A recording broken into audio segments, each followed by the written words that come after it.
This evening, continue with the series of talks on the Satipatthana Sutta, which, as you know, begins with the Buddha's declaration that these four abidings of mindfulness are the direct path to the overcoming of dukkha, to the realization of nibbana. So it's a very striking statement. This is the direct path for awakening. We've spoken of the basic definition of Satipatthana, and three of the four qualities of mind that we need to develop and strengthen to accomplish this goal of liberation. A bhikkhu, meaning anyone who undertakes this practice, a bhikkhu abides ardent, clearly knowing, and mindful. So we spoke at some length of these three different qualities. Tonight I'd like to speak of the last phrase in the definition and also go on to some of the specific instructions the Buddha gave for doing this practice.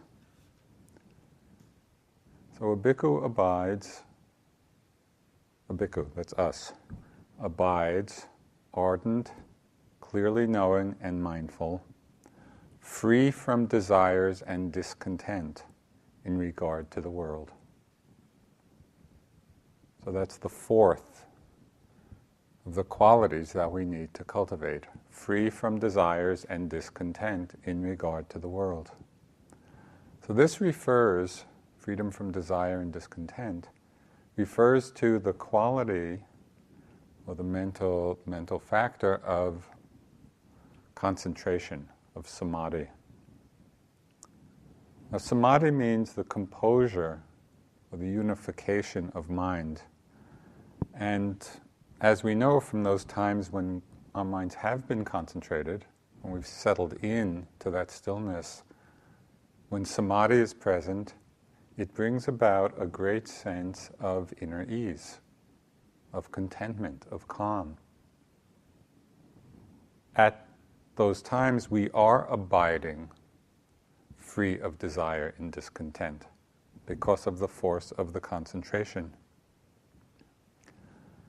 There are different ways of developing and strengthening this quality of Samadhi.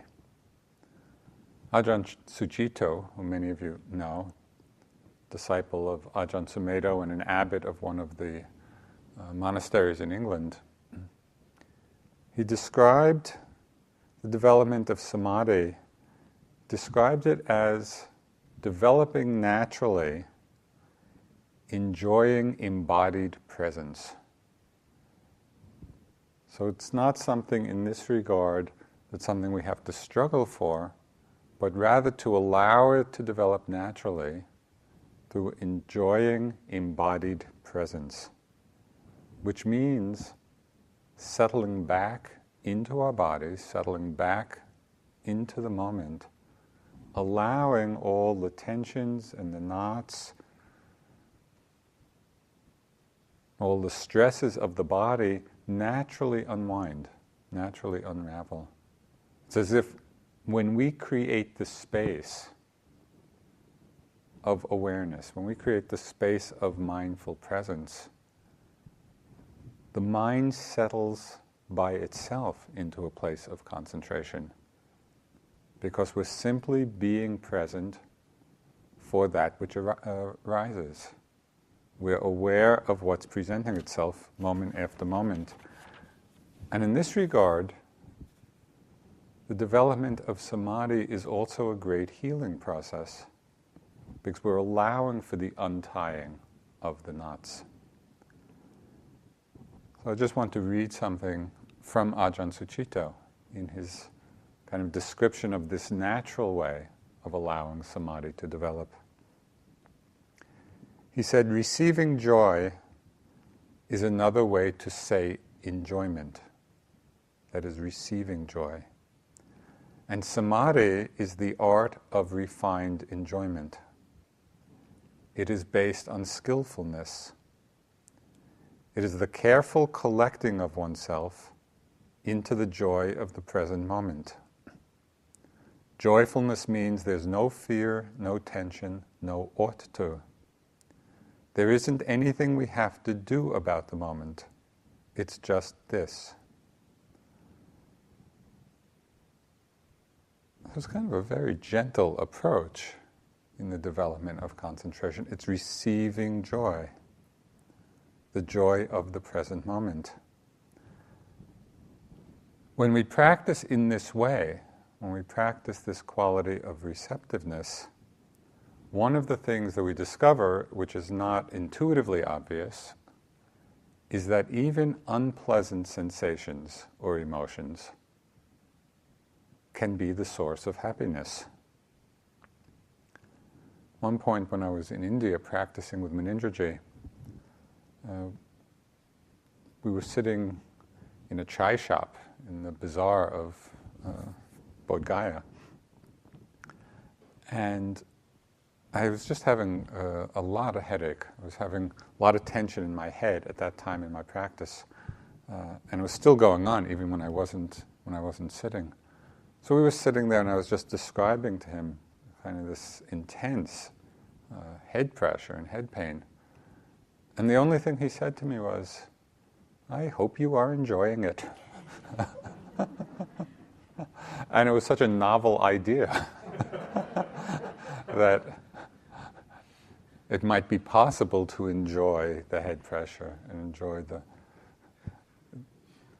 painful feeling. But I think maybe you have some sense, if you're all experienced practitioners, that when we are in this receptive mode, a careful collecting of oneself into the joy of the present moment, when we're not fighting with things, and we're just open, we're just receiving, the mind settles into this very natural one-pointedness, natural concentration, and there is a kind of joy and a kind of contentment, whether the particular object is pleasant or unpleasant. So this is a great strength in our practice, because we're no longer engaged in such a struggle. So what does it mean to say samadhi is based in skillfulness? It means that the development of concentration rests on the foundation of ethical conduct. It rests on the foundation of sila. Because without this strong commitment to non-harming ourselves, non-harming others, what happens? We get involved in all kinds of actions, either of body, of speech, of mind, and plenty in our own minds. And it causes a lot of agitation, it causes regret, it causes worry when we're doing unskillful things. And it becomes impossible for the mind to settle, to become concentrated. Now, one of the strengths of sila, in the practice of sila, is that it bears fruit from the time we commit to it. So it's not supposing that we all need to have led completely blameless lives in order to develop concentration. Because we've all had this mix of wholesome and unwholesome actions. But from the time we commit to a life of sila, that provides the foundation, that provides the stability. In the world, as we're all familiar with, this practice of sila basically means following the 5 basic precepts, which we just chanted. But on retreat, the practice of sila can get further refined. And it's one of the beauties of retreat that we can see the possibilities for deepening our understanding of what non-harming means. On my last retreat here in February, I was sitting, and my yogi job was putting out tea and then putting the tea things away. Now, one tea time, one of the cooks had kind of made this little special treat of homemade cheese tortillas. And they were really good. And then, as you know, and kind of a treat is put, except for those of you on 8 precepts, treat is put out at tea time. It's like the big event of the day. So I was just enjoying these cheese tortillas, and then tea was over and I put it away. That's all. I thought I had just enjoyed it and let go of it. But the next day, as I was doing my yogi job, I go into the kitchen and I see on the counter just a container with the leftover cheese tortillas. And the thought in my mind, the rationalization in my mind was, well, I'm sure nobody would mind if I just took some. My yogi job allows me to be in the kitchen, and if I just take a few tortillas, which I proceeded to do. And just even as I was doing it, I felt a little guilty. And I kind of furtively looking over my shoulder if anybody was going to come in and see me. And I realized in the moment and then afterwards, as I was reflecting on it, was that obviously it was not a big deal on the one hand. And on the other hand, it really was a taking of what wasn't offered. And I kind of appreciated the deepening sense of attentiveness, even if it was a little after the fact. Of course, after the retreat, I then went and confessed to the cooks my misdemeanor.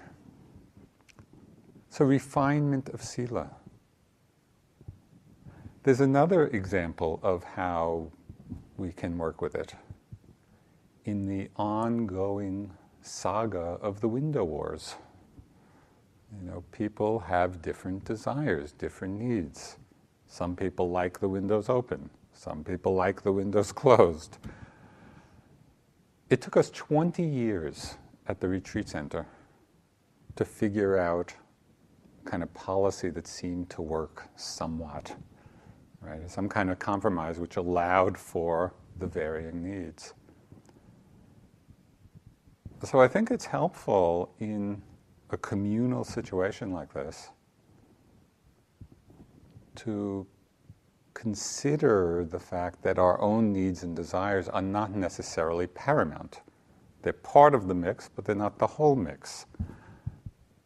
And so to work with whatever kind of the policy is now and whatever it might evolve into, through your input, you're welcome to offer your suggestions along the way to the staff, not to each other. But the deeper meaning of it is that it means that we take care with our actions. Are we harming ourselves? Are we harming others? Even in the way of just causing a lot of agitation, a lot of thought. Can we give certain things up? Tell a little Sarah story. After my retreat here, we all have our food preferences. Well, I really like the green olives a lot better than the black olives, that are put out. But the time that I was here, for some reason, like almost all the time were the black olives. So after the retreat, I was talking with Sarah, and I was just commenting, we really have to do something to get more green olives put out. They have a little spiciness to them, a little kick. And she just looked at me with, I hope, compassion and great wisdom, and said, Joseph, you're going to have to give up a lot more than olives.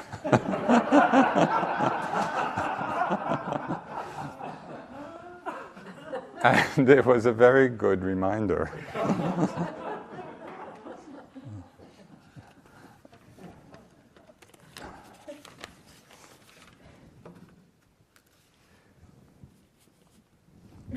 So with this foundation of sila, and again, in the obvious ways of the precepts, but in the more refined ways that we can really work with when we're on retreat, the mind more easily settles into this happy, relaxed state, which is, the happiness is the proximate cause of concentration. You know, there's so much talk in Dharma talks and in the Buddha's teachings about dukkha and the different kinds of suffering, and we all have so much experience of it, that I think we sometimes forget that the path of practice is the path of happiness. In fact, the Buddha talked of 7 kinds of happiness. And concentration, samadhi, is the third. Like after the happiness of human sense pleasures and heavenly sense pleasures, greater than that is the happiness of samadhi, of concentration. Higher than that is the happiness of insight. And then the happiness of awakening, and the different stages of awakening. So we don't want to undervalue or gloss over the power of happiness. It's actually where the path is leading and is itself the foundation or the cause for concentration to arise.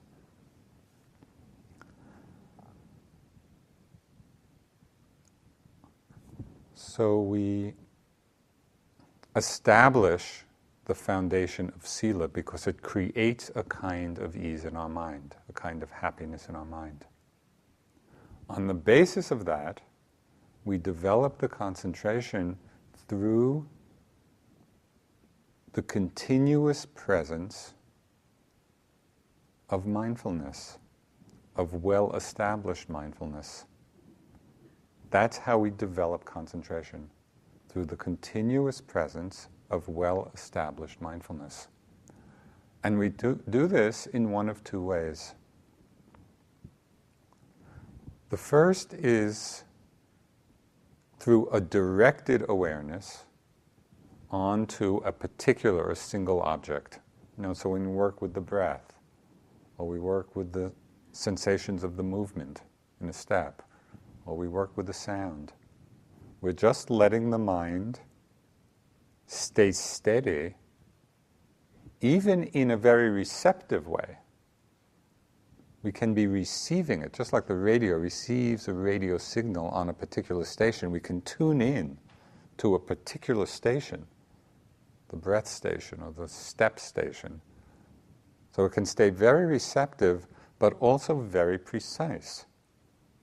We're feeling it, or we're experiencing that object steadily, exactly, precisely, in a very relaxed way, in an open way, in a receiving way. The second approach, or the second way, is not through this directed awareness, steadiness on a single object, but rather a more choiceless awareness, where we're settling back and just open to whatever's arising at any of the 6 sense doors.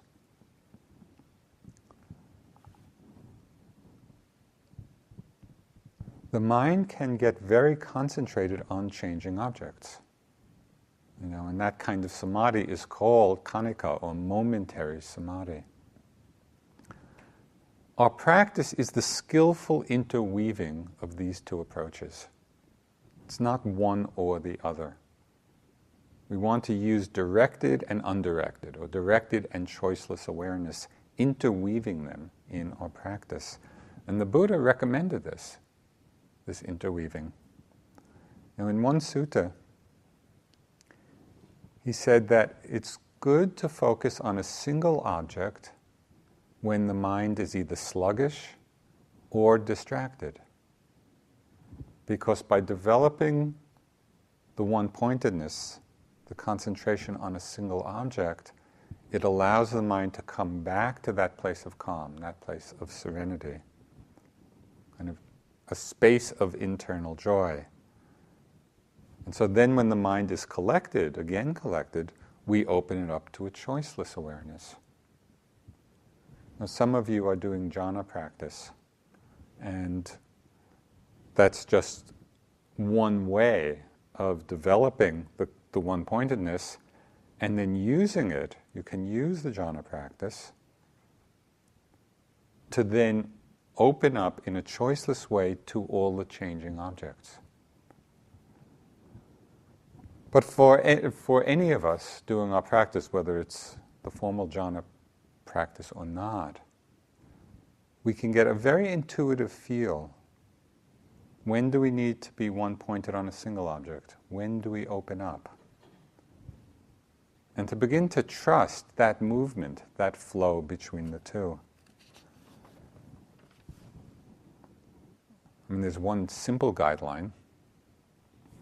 If one approach is not working, try the other one. And just see, okay, which is appropriate now. But I want to add an addendum to that. Even when things seem to be working, right? When the mind does seem concentrated and it's effortlessly flowing, it's still helpful to alternate between the two because it strengthens the concentration. It stabilizes the concentration. So really play with these two approaches.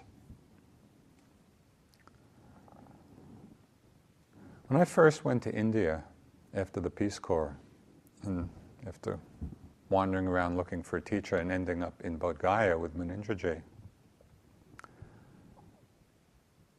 I had no concentration at all. Just my mind very distracted with a lot of thought. I loved to think about things and spent a good deal of time doing so. But over the years, over the many years of practice, there have been a few particular things that really helped me in the development of Samadhi as a mental quality. So I just wanted to share these particular tools of practice that were so helpful for me. And you can play with them and experiment. Many of them you have been working with, I'm sure. A very big help was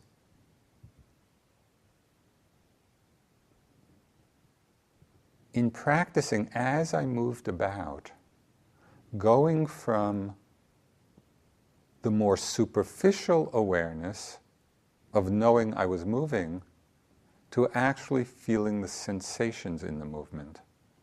So when we're reaching for something, for example, we can know that our arm is reaching, which is being mindful. We're present, we're not absent-minded, but a deeper, more concentrated level would be not simply to know that I'm reaching, but to feel the many, many sensations within that one movement. That's the embodied presence that Ajahn Sucitto was talking about. And I found that it made a huge difference in the quality of my connection with what was arising with experience throughout the day. So that's one thing which I would recommend greatly. The second, and this, if you like, you can try. At times, doing 6-part walking. Generally we talk of the walking meditation. The slowest is in the 3-part of lift, move, place. Well, at a certain point, Sayadaw U Pandita suggested that I do 6-part walking. And what that's involved with is there's the lifting, and then dividing the moving forward into 2 sections. So it's lifting, you could say move, and then the swing of the leg. You can find whatever note is appropriate for you. So it's lift, move, swing, and then the lowering, the placing when you first touch, and then the stepping or the pressing. Okay, so it's lift, move, swing, lower, place, step. What I found was that this made a huge difference in the level of my concentration. Because even when I was doing the slower walking in lift, move, place, in some way that I wasn't aware of, I was still leaning forward a little bit. I was kind of lifting in order to get to the end. And I wasn't aware of it. I thought I was really being mindful and present. When I did the 6-part walking, it just helped me drop back, settle back more completely. It's just something to play with, a possibility for you. Practicing the mindfulness of small things, the movement of one's hands, the shifting of posture, the mindfulness of intention. It takes a lot of mindfulness with the subsequent deepening of concentration to really pay attention to the intentions. So just as a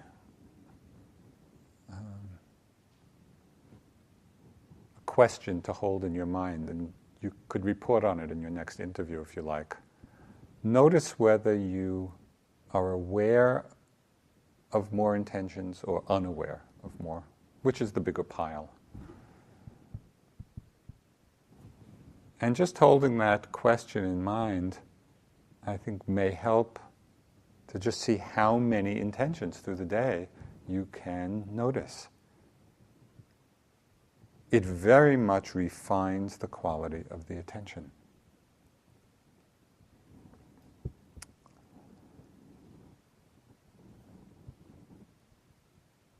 A technique that Goenkaji used, which was very powerful, at times difficult, but tremendously strengthening of the Samadhi, was what he called vow hours. Where certain hours during the day, we would take the vow not to move. Let me die, I'm not going to move. And sometimes it felt like one was dying. But the strength of that intention for stillness made all of those small movements and adjustments that we normally do, which can be distracting in a certain way, it just stilled it. And a result was that the mind got very, very concentrated. Well, in our upper middle path mode, we've softened it a little bit and really make it as a sliding scale of vow. If you want to do a vow hour, great. If you want to do a vow 45 minutes, a vow 30 minutes, a vow 15 minutes. Just to start playing with whatever time frame feels like it will be challenging and doable. Work with it. See what happens with that intention.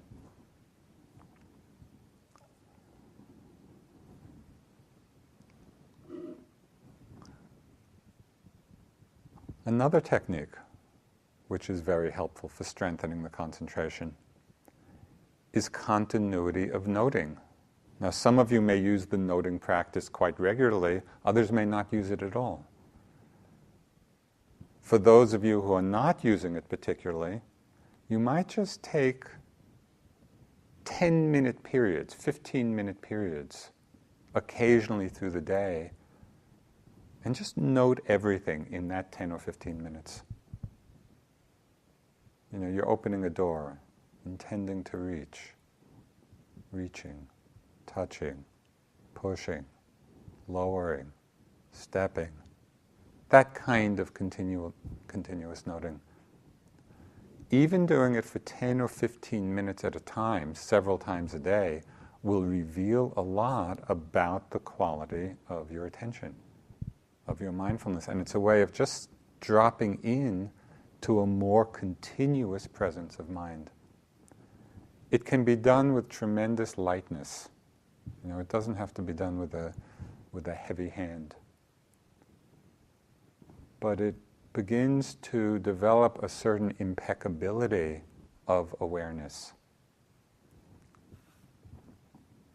Okay, so these are just some of the things that over the years I've practiced at different times, all of which were helpful to really strengthen this quality of concentration. Now, one of the great gifts of increasing samadhi is that it overcomes the force of desire and lust and craving, because it opens us to more refined pleasures of the mind. When we're concentrated, sense pleasures have very little allure, because the quality of joy, the quality of ease, is so much greater. And so it really helps, the strength of the concentration helps to keep out the intrusion of the hindrances. It's like building this fence in the mind, and the hindrances are kept at bay. So the mind gets very purified at that time.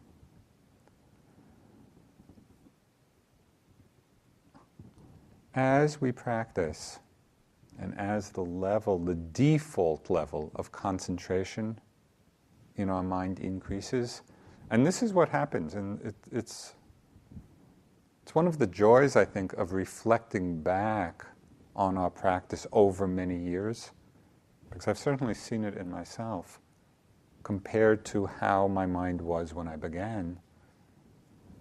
And we see that the basic level of concentration that we live with, not only on retreat but in the world, actually increases. And so we live in the world from a place of much greater peace, much greater ease.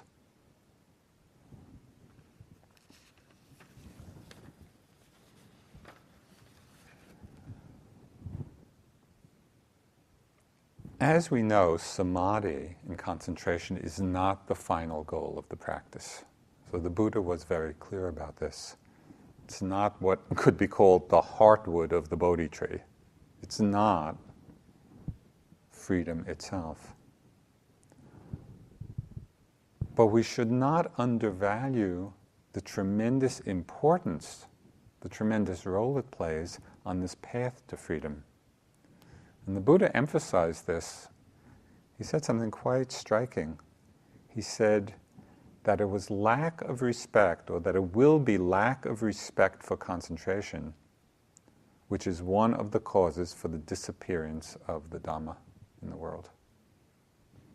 So it's a very striking statement, that lack of respect for concentration will be one of the causes for the disappearance of the realization of the Dhamma in the world. I think this is a particularly important statement in the transmission of the Dharma to the West. Because as we know, in our Western culture, we so much want everything to be instant. Our cultural attention span is pretty minimal. We even want enlightenment, awakening, to be instant. We often don't want to put in the time and the effort and the sustained application necessary to strengthen this faculty of concentration, of samadhi. And one of the visions for establishing the forest refuge was precisely this recognition. It kind of, as a sangha in the West, that there was this great need for a place where people could practice in an uninterrupted way for extended periods of time, to give ourselves time to really develop and nurture and mature these qualities. I want to read something from the Dalai Lama, and I'm not sure whether it would be encouraging or discouraging, but I like it anyway. He said, "Within a short time span, it is impossible to change all our concepts or the entire attitude of our mind. It needs constant application. Speaking from my own small experience, from the age of about 16 or 17, I began to make some serious effort to change and improve my outlook. Now at 55, which was some years ago, some 39 years have gone by. Several decades have passed, yet still the result is not satisfactory. We do have to struggle and to work hard, and that is the reality. Well, if this is the Dalai Lama, and we may have a different idea of his progress, but I think it's pointing to something important for us. That this is a vast undertaking, this path of awakening, of genuine freedom. And we need to put all the pieces in place. And the Buddha is saying this in this definition of Satipatthana when he's talking about abiding with a mind free of desire and discontent. That means with a mind that has established itself in concentration. So this completes, for now anyway, the part on the opening declaration. This is the direct path for the realization of Nibbana. About the definition of the four abidings of mindfulness and the qualities we need: abiding ardent, clearly knowing, and mindful, free from desire and discontent in regard to the world. In the sutta, the Buddha then goes on to describe in a fair amount of detail the four mindful abidings. And a phrase that's used, it's not used in the sutta itself, but in some of the commentaries, it's a word that I like. He calls them the four gochara. Gochara is Pali for pastures. And so the Buddha is saying, these are the four appropriate pastures for the grazing of our mind. Right? It's the pasture of the body, of feelings, of the mind, and of dhammas. And as he goes through each of these four abidings, the body, feelings, mind, and dhammas, in the sutta he describes quite a few different techniques for each one of these. So by the end of the sutta, as he describes different techniques for the development of each of these abidings in mindfulness, there's this amazingly comprehensive map, comprehensive picture of how we practice this path of awakening. It's very complete. Different teachings, different techniques, different traditions of vipassana may emphasize one or another of these instructions. So some may emphasize the body in one or another of the ways listed. Some techniques may emphasize feelings or mind states. Any one of them is sufficient to bring us to liberation, because each one, no matter which way we practice, opens the door to all the others. And we'll see that more and more clearly as we go through the various methods. But before going into that,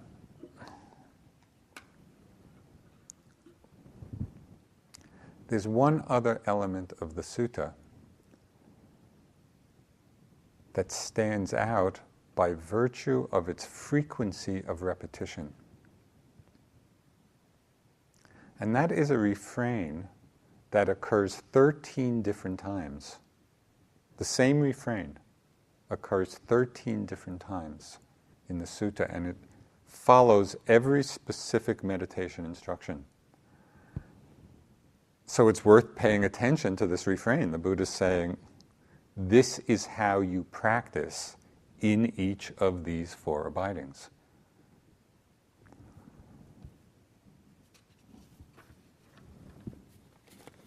So the Buddha is really reminding us of the essential features of the practice.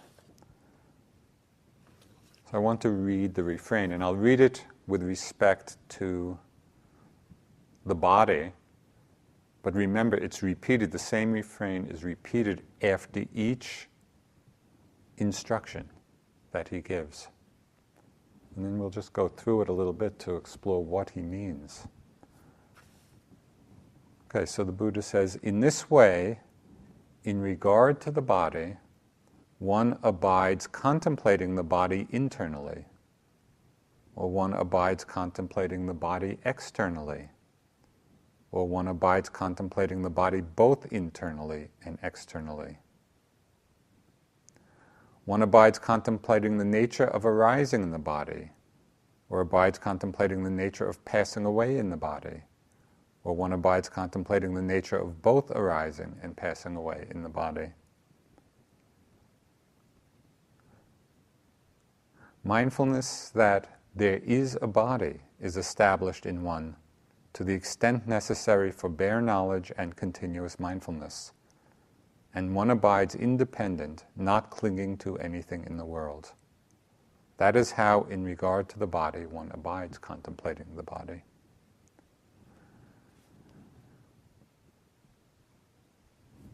The reason that I've enjoyed going through the sutta in this way is because, as I mentioned early on, for myself anyway, in reading this, could easily just have my eyes glance over this paragraph because it's so repetitious. You know, okay, he said that, let me go on. Contemplating the body internally, contemplating externally, contemplating both internally and externally. And it's so easy not to pay attention. You know, what does this mean? The Buddha's saying something here, and we need to really understand it.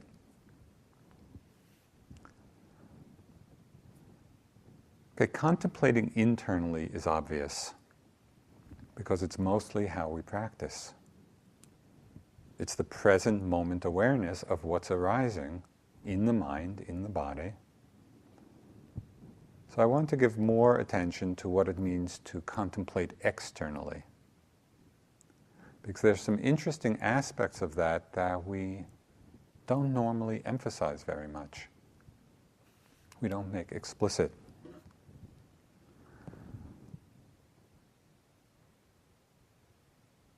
Contemplating externally, contemplating the body externally means being mindful of the bodily actions of others when that's what draws our attention. Being mindful of the bodily actions of others instead of our usual tendency just to judge or react when we see people doing various things. You know, and just reflect on your own experience.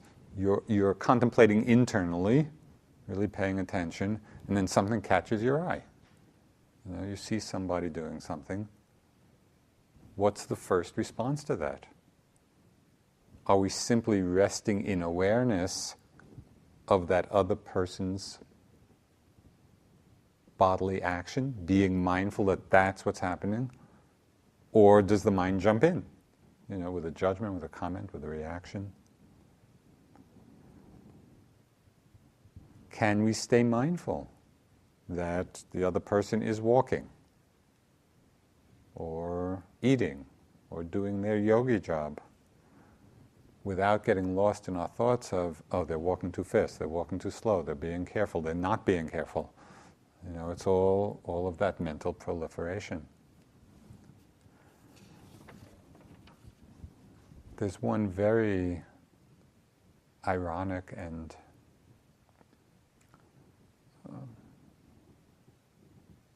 just pattern of mine that I've noticed in myself when I'm on retreat. And it happens a lot as I'm moving around or in the dining room. And I'll see someone, and my mind will jump in with some comment about how they're not being mindful, you know, at least what appears to me that they're not being mindful, totally missing that in that very moment my mind is doing what I'm commenting about the other person. That is being completely unmindful. And then usually, it doesn't take too long to catch that and just see the ridiculousness of it. That the mind's just jumping in, losing its own continuity of awareness, its own presence of mind in the comment, in the judgment.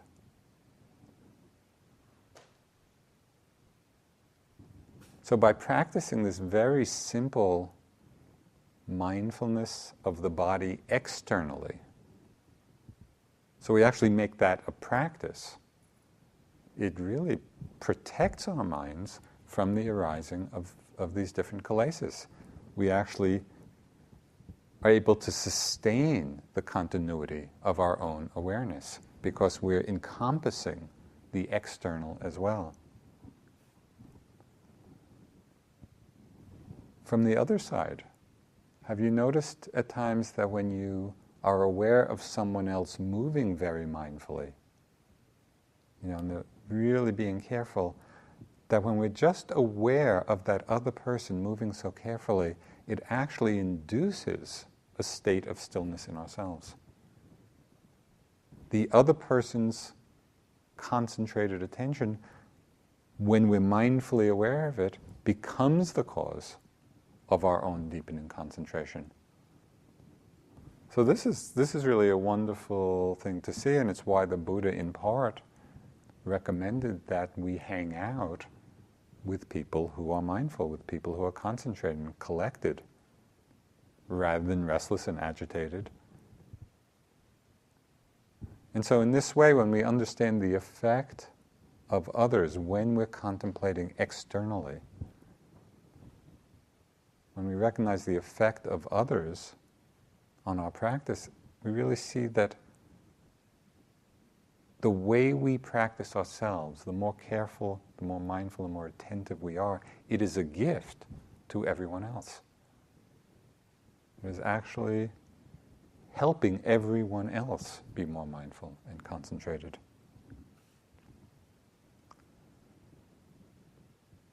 There's another example of mindfully attending to the actions of others, and this is verbal actions.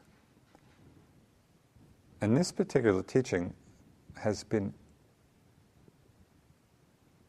extremely powerful for me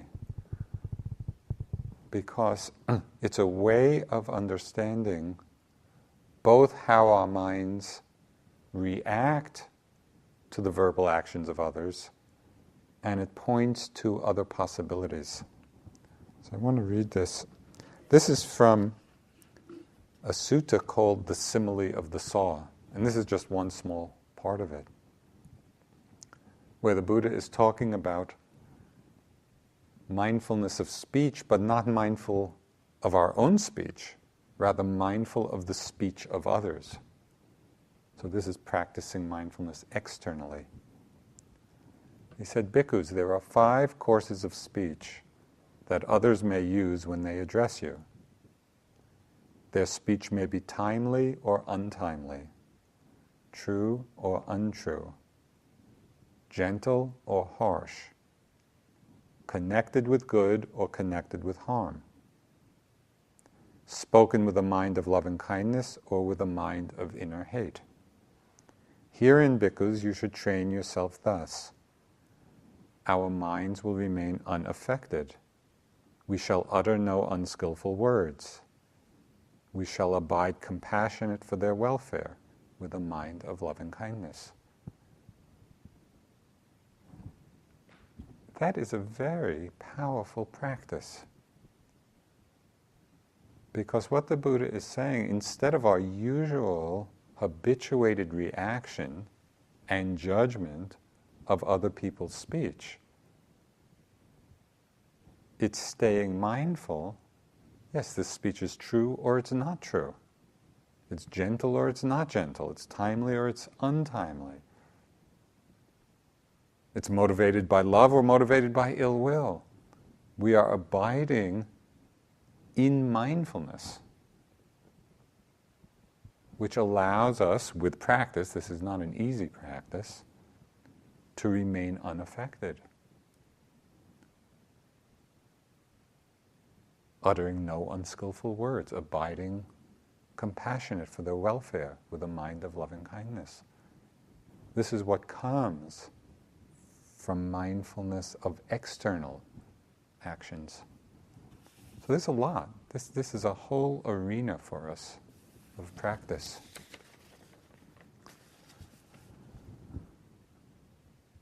And just as with bodily or verbal actions, we can also contemplate feelings internally and externally, feelings and mind states.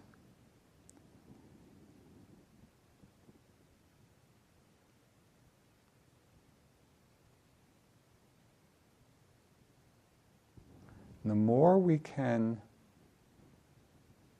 be mindful of the mind states and feelings as they arise in others, mindful externally, we stay much more sensitive to what's happening in the other person, and we get less caught up in our judgments and reactions.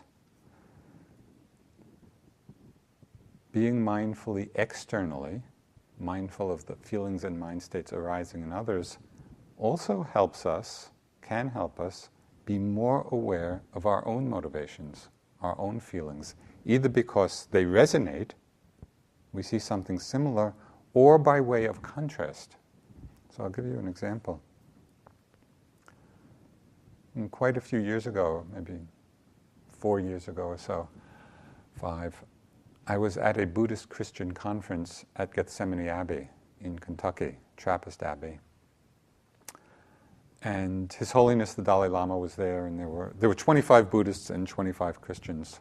There was a lot of discussion, about all kinds of things, about Christian doctrine and Buddhist doctrine. And I found my mind sometimes engaged, sometimes just disengaged or commenting about various things that were said. And then at the end of it, the abbot of the abbot of Gethsemane Abbey, said that the thing that most touched him during the whole conference was one day as we were all leaving the chapter room, just outside, as we were leaving it, there was an image, a statue of Mary, and that as the Dalai Lama passed the statue, he stopped and bowed. And it was something that in a million years wouldn't have occurred to me to do. I was just kind of walking right by, never really giving thought to, okay, well, what does that mean? What does it represent? Is it something I could bow to? And the Dalai Lama, and this was completely, he wasn't doing it for anybody. He didn't even know somebody was noticing. Just out of his own kind of sense of wisdom and compassion and respect and reverence and devotion. It was just the natural thing for him to do. And more than anything else, that's what was meaningful. More than any of the words that were said. And so that's a way of being mindful externally of other people's motivations or other people's feelings. Sometimes by way of contrast with our own, it illuminates our own minds, our own hearts. We see other possibilities.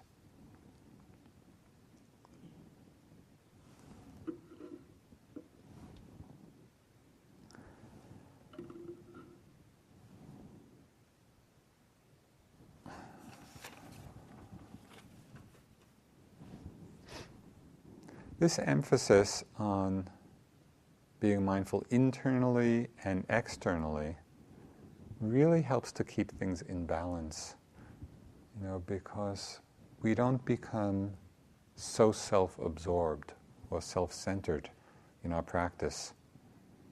And it helps weaken the tendency towards yogi mind, where just things in our own minds can get so exaggerated, as if the particular thought we're having or the particular feeling we're having suddenly becomes the center of the universe.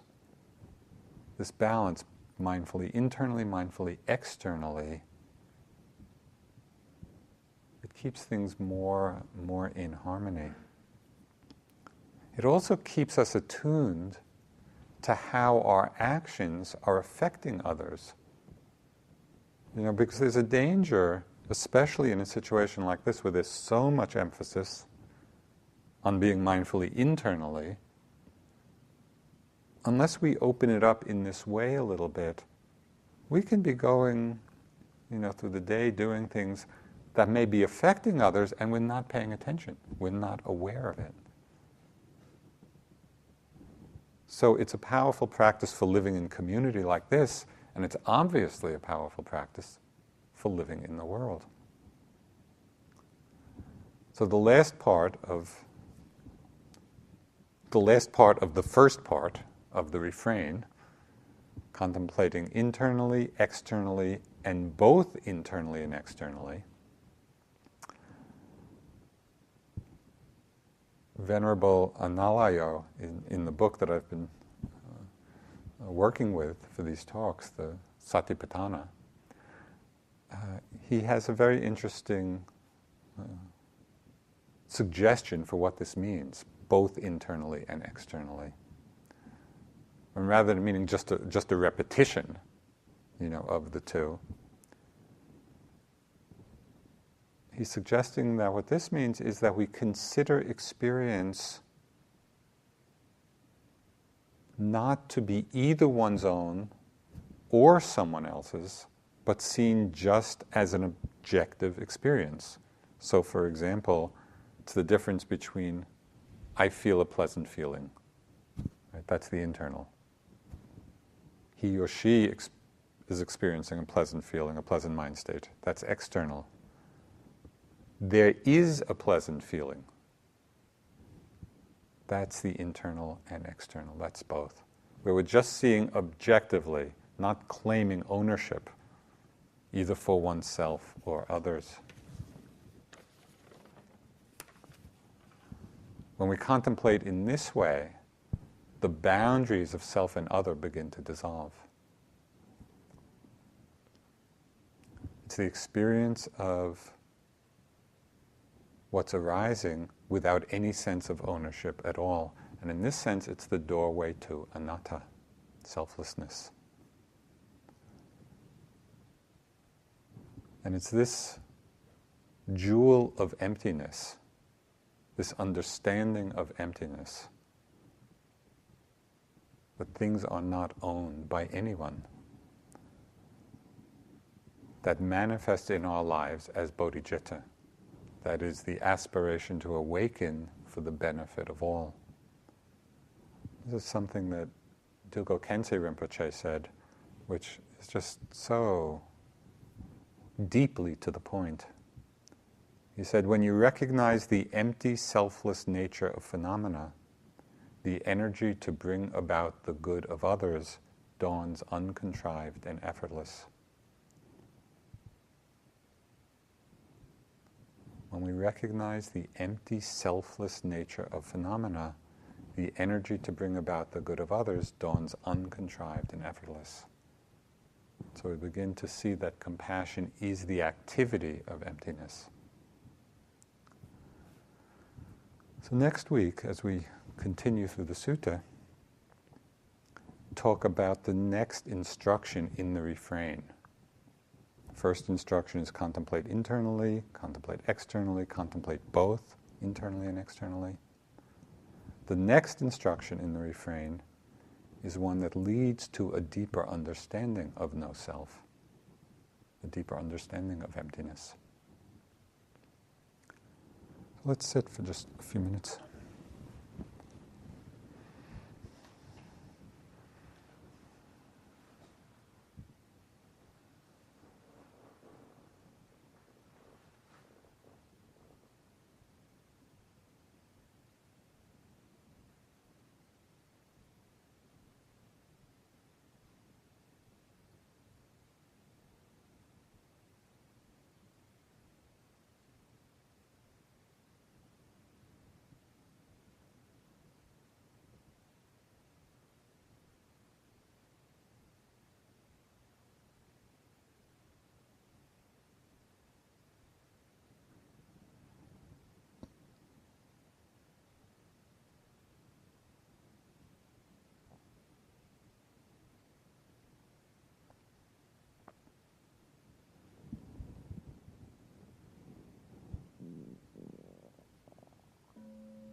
the verses of sharing and aspiration. Through the goodness that arises from my practice, may my spiritual teachers and guides of great virtue, my mother, my father, and my relatives, the sun and the moon, and all virtuous leaders of the world, may the highest gods and evil forces, celestial beings, guardian spirits of the earth, and the Lord of death, may those who are friendly, indifferent, or hostile, may all beings receive the blessings of my life. May they soon attain the threefold bliss and realize the deathless. Through the goodness that arises from my practice, and through this act of sharing, may all desires and attachments quickly cease, and a harmful space of mind, until I realize Nirvana in every kind of birth. May I have an upright mind, with mindfulness and wisdom, austerity and vigor. May the forces of delusion not take hold, nor weaken my resolve. The Buddha is my excellent refuge. Unsurpassed is the protection of the Dhamma. The solitary Buddha is my noble Lord. The Sangha is my supreme support. Through the supreme power of all these, may darkness and delusion be dispelled.